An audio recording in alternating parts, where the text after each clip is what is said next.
dhewe. Ning ora mikir para kawulane. Kula tumindak ngeten iki saking mangkele karo para Punggawa Jenggalapura. Kula saking jontonge mikir karo wong dhuwur-dhuwur.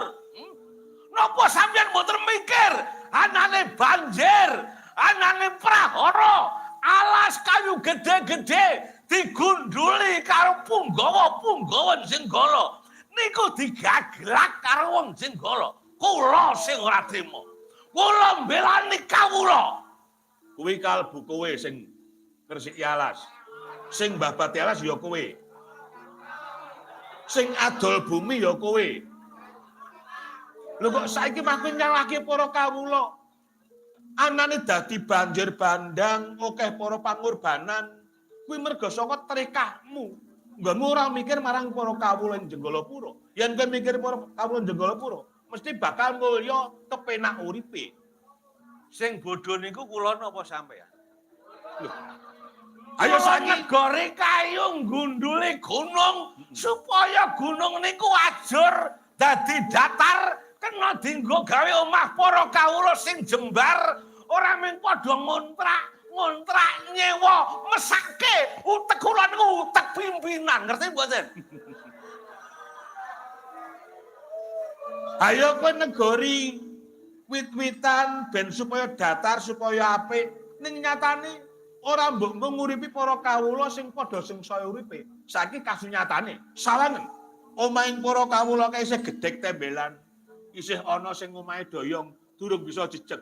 Ning omahmu kepiye? Magrong-magrong sungsun pitu. Ha nggih. Isih jerone uborane akeh. Lho kok nyalahke para kawula? Kawula omah gedhek do bolong niku pamrih kula uripe ben waras. Kok waras? Mergo kena angin, gitu.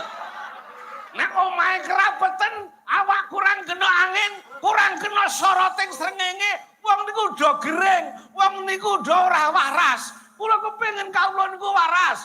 Omah gedhek wae malah luwih sehat, luwih waras. Lah kuwi nek saka panemu ning nyatane ora kaya ngono kuwi. Dimas, Kula kowe tak wenehi ngerti ya. Okahing para kawula kuwi ngepenginake pepunden lan pengayomane kuwi sing bisa gawe senenging para kawula. Supaya kabeh padha werata kecukupan kuwi para kawula ing Jenggalapura. Nek ana bupati utawa ratu sing kaya kowe kuwi bakal nyilakae para kawula ora bakal takon dipilih meneh. ingatan tumindak kula sing kaya niki kleru, luput. Ayo kleru cetha nek kleru to. Yen kleru luput, kula ora ana Bose, gunane urip. ora sak kesusu. Kula ora ana gunane urip ning donya. Arep ngopo kowe? Arep ngopo kowe? Kula wis ora ana gunane.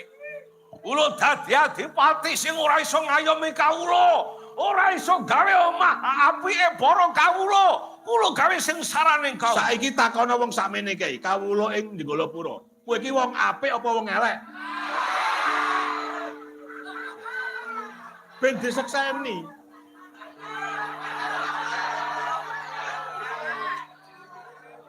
Kula niki wong apik apa wong elek? Piye? Kula niki sae napa awon? Krungu dhewe. Niku nek tiyang sementen iki jujur kabeh. Engko nek ana muni sing apik mesti padha ngrongos e. Pun, saniki ngeten wae. Piye? Kate nimbang kula urip ora ana gunane kok. Kula mang pateni. Kula mang pateni mawon, Kang Mas. Apa nek kowe wis mati nganggo pusakamu dhewe wis rampung perkarane? Perkara rampung ya luweh, ora ya luweh. Sing penting mripat kula ora ngerteni kahanan. Dimas Linggopati, Kula wong mati kuwi ujaring para pinteran para winasis. Kuwi dipirang 3 perkara. 1 pati pataka, 2 pati patitis, 3 pati sampurna. Kan tegese pati sampurna kuwi patining para pinter, para pendhita utawa wiku sing wis ngerti sadurunge winarah. Kuwi patitis. patitis. Pati Sampurna.